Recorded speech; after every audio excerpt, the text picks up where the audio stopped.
चंद्र ग्रहण को लेकर के। जी हाँ प्रिय साथियों, ये इस वर्ष का 2024 का जो 18 सितंबर 2024 पूर्णिमा के दिन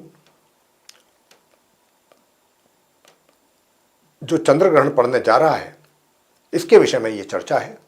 पूरी जानकारी आपको देंगे कि ये खंडग्रास चंद्र ग्रहण है या कैसा चंद्र ग्रहण है, इसका ये यहाँ पर विजिबिलिटी इसकी रहेगी इंडिया में या नहीं रहेगी, दृश्य मतलब ये अदृश्य होगा, इनविजिबल होगा या विजिबल होगा, दिखाई देगा या नहीं दिखाई देगा, इसके सूतक लगेंगे या नहीं लगेंगे, किस दिन पड़ेगा, कितने बजे से लेकर के कितने बजे तक पड़ेगा, और ये सारी डिटेल्स आपको देने जा रहे हैं इस वीडियो के माध्यम से चंद्र ग्रहण को लेकर के। तो साथियों, हमारे ज्योतिष शास्त्र में चंद्र ग्रहण का जो है वो बहुत विशेष महत्व है। हालांकि चंद्र ग्रहण एक खगोलीय घटना माना गया है, इसको है भी खगोलीय घटना ही अगर देखा जाए, लेकिन इसका धार्मिक और ज्योतिषीय दृष्टि से भी बहुत अधिक महत्व है। वो क्या है? तो साथियों, चंद्र ग्रहण का ज्योतिष के साथ साथ सभी राशियों पर भी काफी इसका प्रभाव पड़ता है जब भी कोई सूर्य ग्रहण हो या मून एक्लिप्स हो। वैसे मान्यता यह है कि सूर्य और चंद्र ग्रहण के प्रभाव से प्रकृति में भी अनेक प्रकार के परिवर्तन देखने को मिलते हैं, और ऐसा कहा जाता है कि चंद्र ग्रहण तब लगता है जब सूर्य, पृथ्वी और चंद्रमा एक सीधी रेखा में आ जाते हैं, तब यह चंद्र ग्रहण लगता है। और इस घटना में सूर्य और चंद्रमा के बीच में पृथ्वी आ जाती है। चंद्र ग्रहण सदैव पूर्णिमा की रात्रि को ही लगता है साथियों। चंद्र ग्रहण शुरू होने से पहले ही सूतक काल आरंभ हो जाते हैं, और इस कारण वातावरण में आसुरी शक्तियों के प्रभाव में भी बढ़ोतरी हो जाती है, यानी कि कह सकते हैं कि नकारात्मक प्रभाव अधिक हो जाता है। इसलिए इस घटना को शुभ घटना तो हम कह ही नहीं सकते। चंद्र ग्रहण के समय चंद्रमा पीड़ित हो जाते हैं, ऐसी मान्यता है, क्योंकि जब राहु और केतु चंद्रमा के साथ किसी राशि या भाव में कुंडली के घर में एक साथ होते हैं तब चंद्र ग्रहण लगता है। और इस बार क्योंकि राहु मीन राशि में है, गोचर में, ट्रांजिट में, और जिस दिन ये चंद्र ग्रहण लगेगा चंद्रमा भी मीन राशि में राहु के साथ ही होंगे। तो साथियों, ग्रहण का जो प्रभाव है सिर्फ मनुष्यों पर ही नहीं बल्कि जल, जीव और पर्यावरण जैसी चीजों पर भी पड़ता है। यह खंडग्रास चंद्रग्रहण है, यानी आंशिक, और भाद्रपद माह की पूर्णमासी यानी कि पूर्णिमा दिनांक 18 सितंबर 2024 दिन बुधवार होगा। उस दिन भाद्रपद माह की पूर्णिमा तिथि होगी। उस दिन ये चंद्र जो ग्रहण है, खंडग्रास चंद्र ग्रहण का नाम इसको दिया गया है, क्योंकि ये आंशिक रूप से ही देखा जाएगा। और ये हमारे भारतीय समय के अनुसार प्रातः 7:43 से लेके प्रातः 8:46 तक रहने वाला है चंद्र ग्रहण। तो साथियों, ये जो चंद्र ग्रहण है दक्षिणी अमेरिका, अफ्रीका के पश्चिमी देशों तथा पश्चिमी यूरोप के देशों में पूर्ण रूप से दिखाई देगा, पूर्ण रूप से, जबकि यूरोप के अधिकतर देशों में, पूर्वी अफ्रीका में चंद्र अस्त के समय यानी कि चंद्रमा उस समय अस्त होंगे, उस समय आंशिक रूप में, तथा उत्तरी अमेरिका के दक्षिणी पूर्वी क्षेत्र में चंद्रोदय के समय इस ग्रहण को ग्रस्तोदय रूप में देखा जा सकेगा। यह स्थिति ग्रहण की रहने वाली है।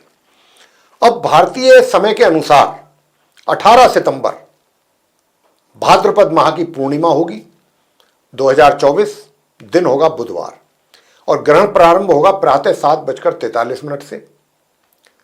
मीन राशि होगी और नक्षत्र होगा पूर्वा भाद्रपद। इसका जो परम ग्रास है यानी कि मध्य जो कालीन समय होगा वो प्रातः 8:14 पर होगा, और ग्रहण जो समाप्त होगा यह प्रातः 8:46 पर होगा। कुल अवधि इसकी 1 घंटा 3 मिनट है, जो एक्चुअल में जो ग्रहण का समय है। अब बात करेंगे कि चंद्र मालिन्य प्रारंभ, यानी कि जो शैडो होती है, मालिन्य छाया, प्रातः 6:11 से आरंभ होगी चंद्र मालिन्य यानी कि उसकी शैडो, और इसकी जो शैडो समाप्त होगी वो प्रातः 10:17 पर।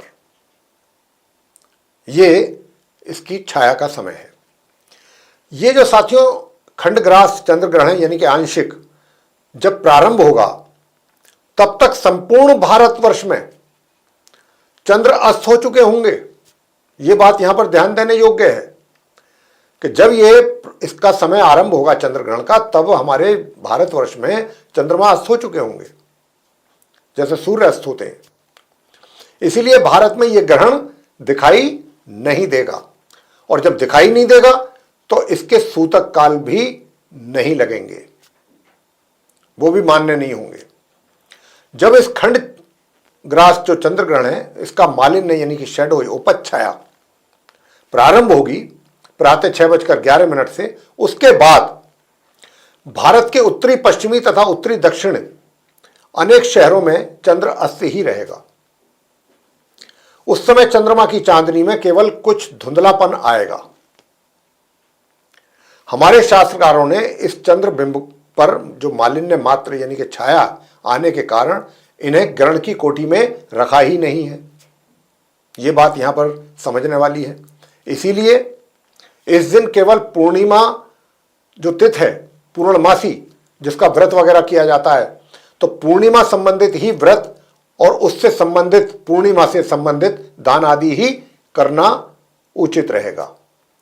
चंद्रमा से संबंधित यानी कि चंद्र ग्रहण से संबंधित कोई भी आपको दान पुण्य या कोई ऐसी चीज नहीं करनी है। लेकिन हाँ, एक बात हम जरूर यहां पर चलते चलते कहेंगे। अब अगर आप ये पूछना चाहते हैं कि किन राशि के जातकों के लिए ये परेशानी का कारण बन सकता है, तो मैं बात करूंगा कि देखिए, क्योंकि मैंने जैसा कि अभी चर्चा के दौरान आपको बताया कि चंद्र ग्रहण जिस दिन 18 सितंबर 2024 को पड़ेगा, बुधवार के दिन मीन राशि होगी, मीन राशि में ये पड़ेगा और नक्षत्र होगा पूर्वा भाद्रपद। तो अब आपसे हम ये कहना चाहेंगे कि जो भी हमारे ऐसे जातक हैं, ऐसे साथी हैं कि जिनका जन्म मीन राशि में हुआ है या पूर्वा भाद्रपद नक्षत्र में हुआ है, उनको ये चंद्र ग्रहण कष्ट कारक हो सकता है, बल्कि इसकी संभावना काफी ज्यादा है। तो ऐसे उन सभी जातकों को जिनका जन्म मीन राशि में हुआ है, जिनकी जन्म की राशि मीन है, पाइसिस है और नक्षत्र है पूर्वा भाद्रपद जन्म का, उनको इस दिन चंद्रमा से संबंधित दान आदि सफेद चीजों का दान करना चाहिए। लिक्विड फॉर्म में दूध है उसका दान करें, दही का दान करें, खीर दान करें, और उगते हुए चंद्रमा को आप अर्घ्य भी दें। गंगा जल है उसमें मिश्री मिला लें, शहद मिला लें, ये चीज मिला करके और आप अर्घ्य दें। थोड़े से अक्षत भी मिला लें, चावल भी मिला लें, और चंद्रमा से संबंधित चीजों का दान करें, और राहु से संबंधित चीजों का भी आप दान कर सकते हैं, सप्त धान्य नाज का। ये उन जातकों के लिए उपाय दे रहे हैं कि जिनका जन्म मीन राशि में और पूर्व भाद्रपद नक्षत्र में हुआ है। और आप भगवान शंकर जी की पूजा करें और महामृत्युंजय के जाप कर सकते हैं। ओम नमः शिवाय, अगर कुछ नहीं कर सकते तो ओम नमः शिवाय, ओम सोम सोमाय नमः, इस मंत्र का भी आप जाप कर सकते हैं, या ओम राम राहवे नमः। मां दुर्गा जी की पूजा कर सकते हैं। तो ये चीज जो है आप उपाय के तौर पर करें जिनका जन्म मीन राशि और पूर्वा भाद्रपद नक्षत्र में हुआ है। तो प्रिय साथियों,